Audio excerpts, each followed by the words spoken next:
Okay, let's talk about one of the most frustrating things that can happen in your house, a slow or blocked drain. It's a universal headache, right? But before you grab the first thing you see under the sink, we're going to talk about how to do this the right way, because the goal here is to fix the clog, not accidentally create an even bigger, messier problem. Ah, you know that sound. That slow, sad gurgle from the sink or the shower as the water struggles to go down. That's not just an annoying noise. That's your pipes basically sending up a flare, telling you that trouble is on the way. And trust me, ignoring it is never a good idea. So, what do you actually do next? All right, section 1, the slow drain problem. Look, it's super common, but if you reach for the wrong solution, you can make it so much worse. First things first, we've got to figure out what you're actually dealing with. So, here's the big question you have to ask yourself. Is this a minor clog you can totally handle? Or is it a symptom of a major catastrophe lurking in your pipes? A little bit of buildup, that's one thing. But a collapsed line or a big venting issue, that's a whole different ballgame.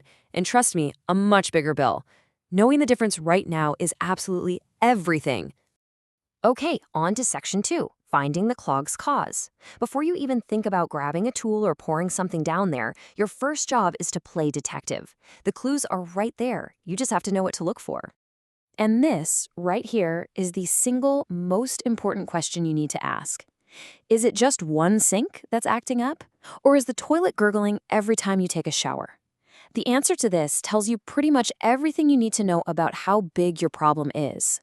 And honestly, the diagnosis is usually pretty straightforward. If it's just one drain, say your bathroom sink, you're probably just dealing with a local clog of hair and soap scum. Easy enough.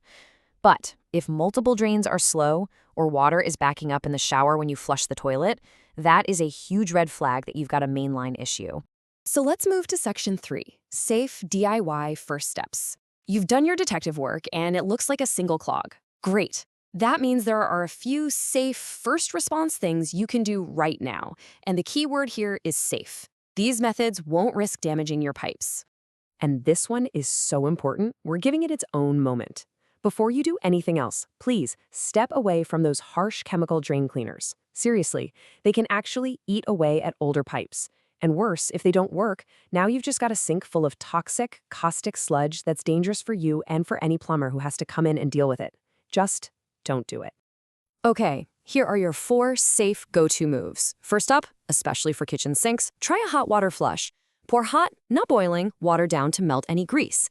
Second, the classic plunger. The trick is to get a really tight seal to create the pressure you need. Third, for sinks, get a bucket and clean out the P-trap. That little U-shaped pipe is where most stuff gets stuck. And finally, for hair and gunk, a simple handheld drain snake can be a miracle worker. Just go slow and don't force it. Which brings us to section 4, when to call a pro. So what happens if those steps don't work? Honestly, knowing when to stop and pick up the phone is probably the most crucial skill. Pushing a DIY fix too far can get real expensive, real fast. Here are the red flags. This is the big one, the number 1 sign. If it's not just your sink, but your shower and toilet are backing up too, the problem isn't in that one little pipe. It's deep in your system, probably in the main sewer line, and that is definitely not a DIY job. Or how about this one? You manage to clear the drain, things work fine for a few days, maybe a week, and then it's back. That recurring clog means you're only chipping away at the surface of a much bigger problem. There's a deeper obstruction that your basic tools just aren't going to reach. And finally, if you've given it a good shot with the plunger and the snake and that water is going absolutely nowhere, it's time to stop. Don't get aggressive and try to force it because you could end up cracking a pipe. This is a clear signal that the blockage is too solid or too far down for your tools to handle. Section 5, what a plumber does. So, you've made the smart call. What happens next? Well, I can tell you it's not just guesswork. A real pro has a systematic process to find and fix the root of the problem for good. And this is where it gets kind of cool. A pro will often start with a video inspection.